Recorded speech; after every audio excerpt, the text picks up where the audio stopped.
Den, the Class 08 shunter, had been shut up in the goods shed for several days for his deviant behaviour. The diesel engine was quite worried of what his punishment would be. While he waited, another member of his class kept the yards in order. Fred steamed in to collect a train of ballast wagons. He noticed Den sat all by himself. "You need to put right the error of your ways before it's too late," advised Fred. Den said nothing. For once he listened carefully to the old freight engine's wise words and thought long and hard about his position on the railways. It soon dawned upon him that a small shunter like him was easily dispensable.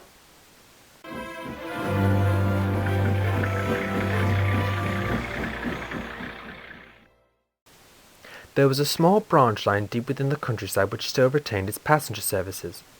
Along the line was a station called Musbury Vale, a quaint little station which had sadly lost its second platform due to lack of traffic.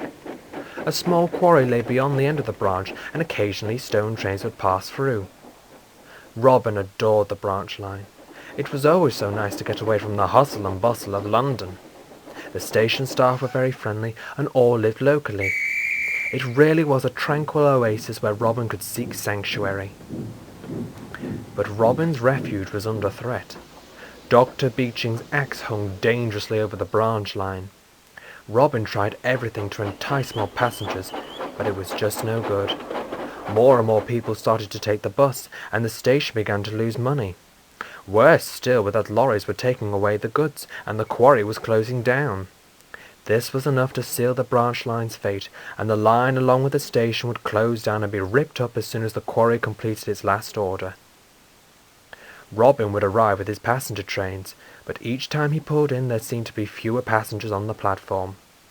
"There must be something we can do," Robin would always say. The station master sighed. "Times are a-changing, I'm afraid, Robin. But we've had a good run. Think of all the good times we've had. No one can ever take that away from us." Robin agreed.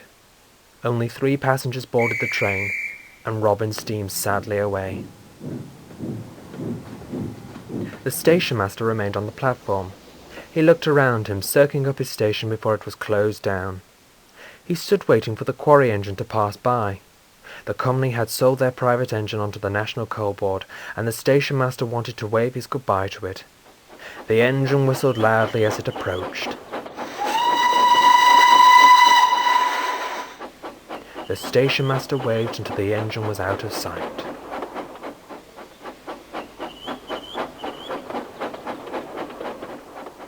Since the quarry had sold their engine, Den was loaned to the quarry until its closure. He was still thinking at what his punishment would be. One morning Den stood in a goods loop just before the branch line when Robin was halted by a set of signals. "So you're running the quarry until it closes?" asked Robin. "Yes, isn't it a wonderful job?" Den groaned. "What do you think of the branch line?" "That station is like a ghost town," sniffed Den. "I don't understand why you still go there." "Because it means something to me," huffed Robin. "Anyway, when the branch line closes, what's to happen to you?" "Excuse me? When railway lines are closed down, there's nowhere else for an engine to go. You brag about diesels being the way forward, but if there's no line for them to run on, then there's no engines at all," exclaimed Robin.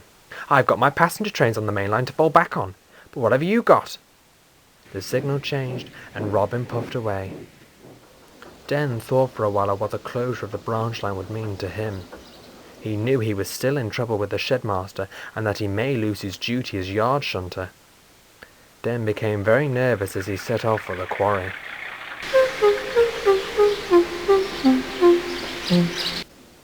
Over the next few days, no passengers were boarding the trains. Time was running out for both the line and Den. Soon the passenger services were cancelled, and the station was closed down. Robin stopped coming to Musbury Vale, and soon Den was the only engine running on the line. One day a cow strayed onto the line, and the driver stopped Den at the station to shoo it away. Den looked around the station building. Weeds were beginning to appear, and the walls had already been vandalized. The driver returned to his engine. "It's such a shame," he sighed. "Just imagine how grand this station would have looked when it was full of people in its heyday." "It's a sad end," murmured Den. As he set off again, he began to think if this was his end too.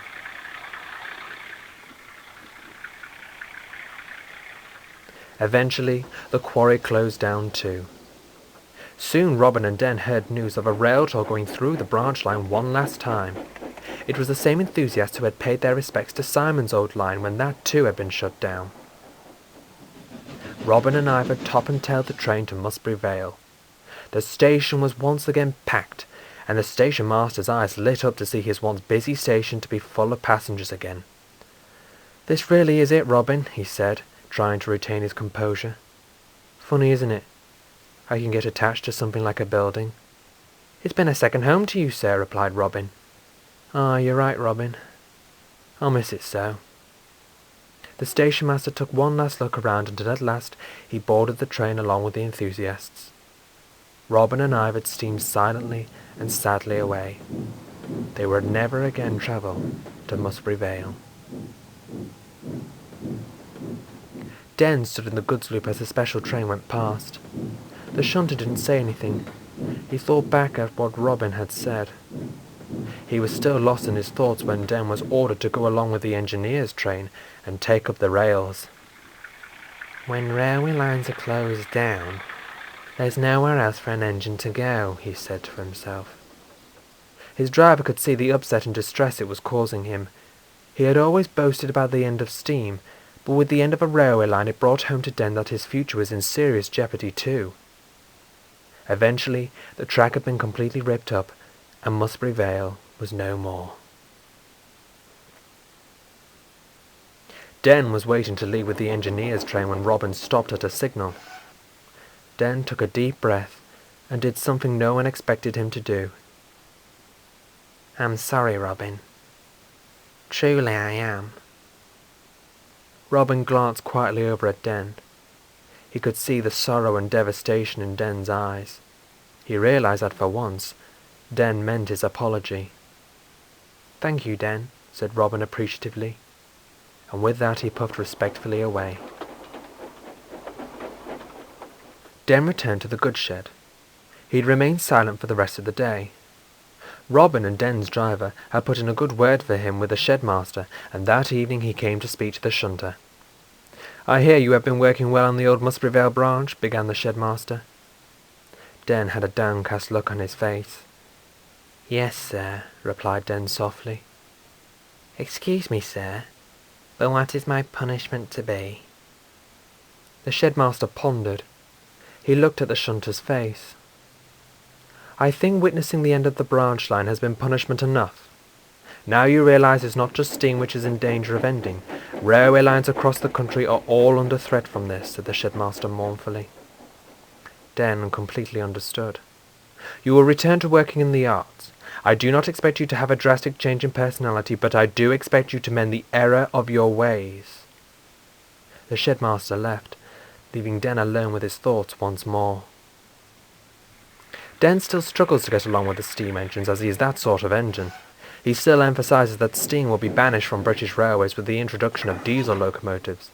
But ever since seeing the demise of the Musbury Vale branch and what the end could mean for all the engines of Euston, including himself, Den now has a small trace of respect for them all.